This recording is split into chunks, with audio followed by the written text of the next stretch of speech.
I know. I know. Welcome back to Outpost Nomad. I'm Nomad. And we're back at the Outpost. And today we're in the chicken coop and we're joined by my co-star here, Cheeks. But today we're going to go over chickens, as you can see, and how they are the gateway to your personal freedom. So what can you expect? Raising chicks or buying pullets? Well, if you're going to raise chicks, unless you're buying certain breeds of chickens, you're going to run the risk of ending up with lots of roosters like I have. Now, I've been putting my roosters to work, but not everybody's going to have the space or the cool enough neighbors to let you just have a shit ton of roosters if you live close to them. So one of the things you can do is look into breeds of chickens that are highly egg producing chickens and can be sexed at a young age. The chicken I recommend for that, let me see if I can grab one real quick. I got a bunch of them. Here we go. Is an Isa Brown or a Golden Comet. They're probably known as a bunch of other things, but these things are egg producing machines. They're hardy and they can be identified at a chick's age, and they can lay up to 1 egg a day for the whole year. So yeah, the Isa Brown is a really good, really hardy bird, very good for cold weather. The only things is they can have vent issues from time to time because they lay so many eggs. So buying pullets, you're gonna pay more, but you're getting a guaranteed end result.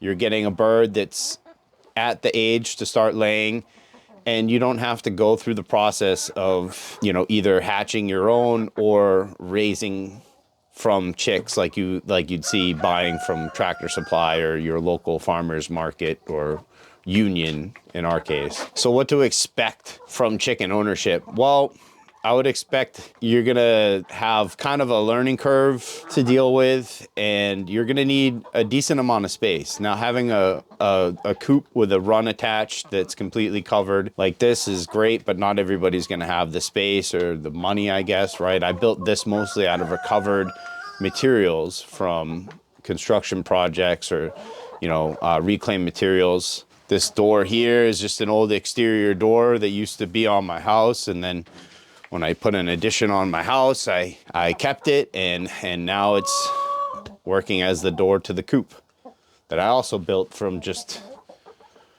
collected things. So I was able to build this coop for pretty cheap. As you can see, like this right here, this isn't even a piece of lumber. This is just a tree that I cut down 2 years ago, and it's still holding together. A lot of the foundational posts for this coop are all just trees that I've cut down. But another thing you're going to want to expect is they need a lot of time and attention if you want to do it correctly, because you need happy, healthy birds to get a lot of eggs from them. So one of the things that you can do to help keep them happy and healthy is, I would say, utilize online resources like social media, a lot of chicken groups on Facebook. Not all the information you're gonna get is gonna be like rock solid, but there is enough out there that when you start seeing like 20 different people all saying the same thing, chances are that's a safe bet that you can at least attempt that method to try and help your chicken for whatever cause, right? Because there's so many different things that can happen with them. And hi. Another thing to expect is you're gonna need to be there to maintain their water and their food daily. A lot of people supplement this with like automatic doors or,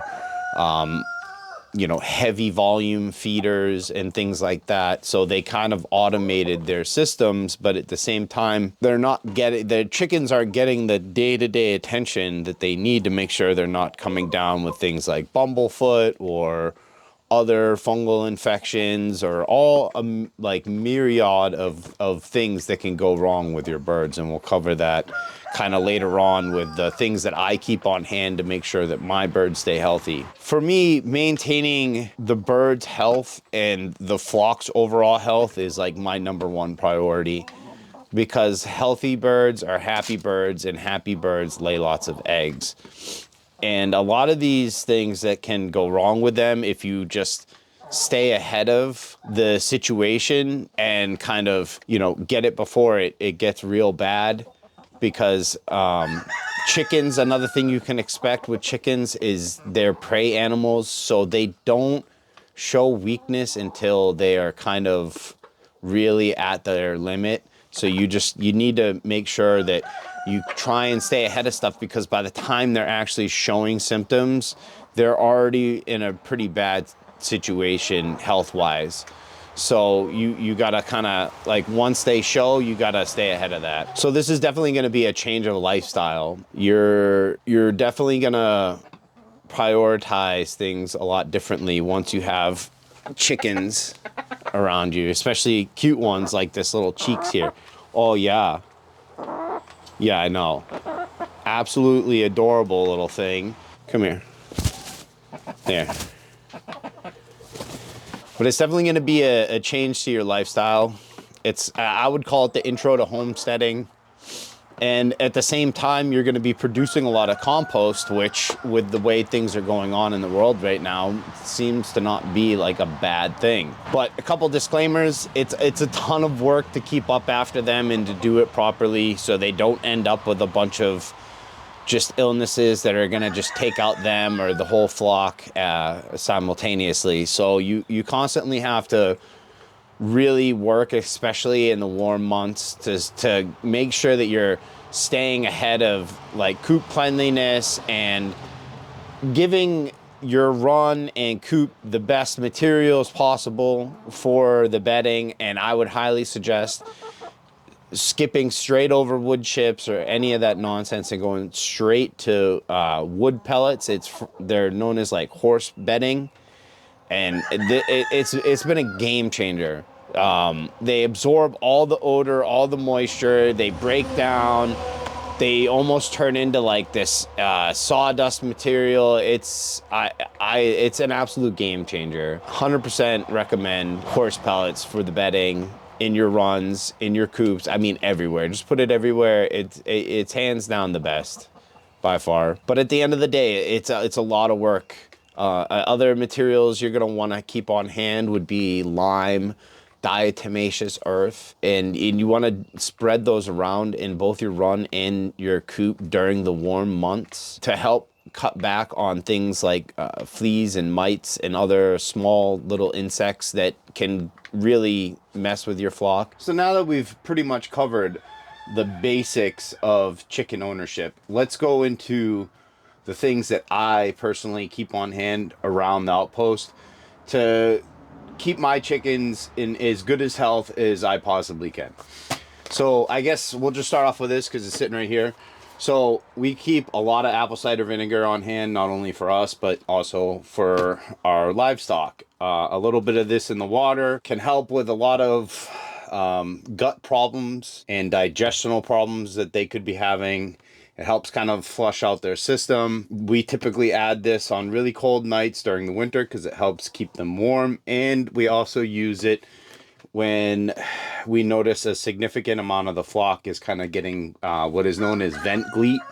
And it's like kind of like poopy butt, basically. The next thing we keep on hand is what's known as dragonite powder. This is if we notice that a lot of the eggs start having softer, like almost thinner shells. This is a great way to inject a lot of calcium into your flock's diet very quickly if you need to. This is electrolytes. We keep this on hand because electrolytes and vitamins are extremely important for chickens on a very like metaphysical level. Like they will start suffering conditions if they don't have enough, and some can be fatal. So this is another kind of daily supplement sometimes that we do, is this wellness brew. It's got oregano oils and prebiotics, vitamins, electrolytes. So we combine these two together with this sometimes on a daily basis. Oops, just knocking shit over. Extremely important. It's like for wound care and like bumblefoot, vent problems, things like that. If they have open wounds, you can spray this on, and this really helps clean it out. You don't have to pull eggs if you use it. There's some medicines that if they're on, you have to pull eggs. We'll get to those. Here, this is also wound care as well. Also wound care. Amongst other things, you can use this if they start getting scaly leg mites. Okay, so this is for like parasitic infections and things like that, but this is, yeah, if you put them on Corid and they are producing eggs, you have to make sure you pull the eggs while they are on this and recovering from being on this. This is serious stuff. I would definitely, it's for this coccidioitis, or I don't know. I don't know how to pronounce it, but it's a very specific thing, but you want to have it on hand because it can take like you can lose your whole flock to it if it gets out of hand. So it's good to have that on hand. You know, your typical peroxides and rubbing alcohols. You're even going to need something is like a small surgical kit. Now this is cheap, right? We didn't spend a lot of money on this because we've only had to use this in one instance so far. It was on a bumblefoot infection. And then we also got clippers for their talons on their feet, because some, I don't know, they just don't scrape on the ground enough and they grow too long, and when they get too long it can be awkward for them. So you want to have these on hand. They're just normal pet clippers, nothing special. Antifungal cream. So this is kind of a weird one, but it is what it is. So this is both given to them orally and through the vent if they have like a fungal infection in their vent, which is where the eggs come out and the poop. This is a big one to have on hand. And orally it's taken if they have an internal fungal infection. You can treat that with a little bit of this in their food every day. But you typically have to separate the bird and control their diet. Make sure that they get a little bit of this every day if it's just one or a couple that have fungal infections. Drawing salve. We got this for the bumblefoot that we had to deal with. Did it work? I don't know. It drew the infection to the surface, but we still had to surgically remove the infection. So it was, you know, it wasn't much, and there's a lot in here for what you're gonna like the applications you're gonna be using it for. So you're gonna want Epsom salt, a lot of Epsom salt, because typically like the first thing you go to is giving your chicken a Epsom salt bath, basically, and the magnesiums and stuff in that can kind of revitalize a chicken into feeling normal again and help them start acting and functioning like a normal chicken. Because sometimes they just get weak, they just get picked on, and they're not eating as much, they're not drinking as much because the other birds are not letting them eat and drink. And you give them an Epsom salt bath, it kind of recharges them. You keep them separate, you feed them, you let them drink, they get their energy back, and then all of a sudden they're full of life again.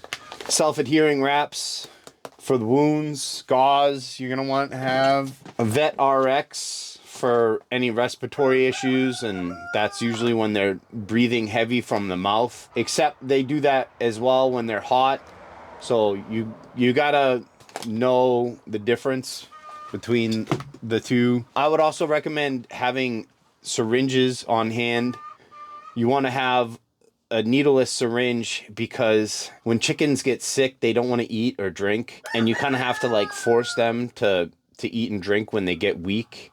And a needleless syringe is a great way because you put the water on their beak and they have no choice but to, and drink it up. So this is for extreme cases, and unfortunately, if your chicken is suffering from this, they are not long for this world. You're only kind of prolonging their life for, I guess, at the end of the day, your own benefit. You know, we have a box of gloves on in there too, just for the messy shit. Yeah, so hemorrhoid cream. This is also another strange one, but also for the vent specifically. This is not to be given to your birds orally, only in the vent. But I'd like to thank you guys all for coming out to the outpost and learning about some chickens and what to expect when it comes to owning chickens. Because I really feel that with the way the world's going these days, and the coming food shortages, and with everything else going on, now is more than better of a time to be ready for the end of the world. Huh, girls? You girls all ready for the end of the world or what? But Oreo, take us out, would you, buddy boy? Later, everybody.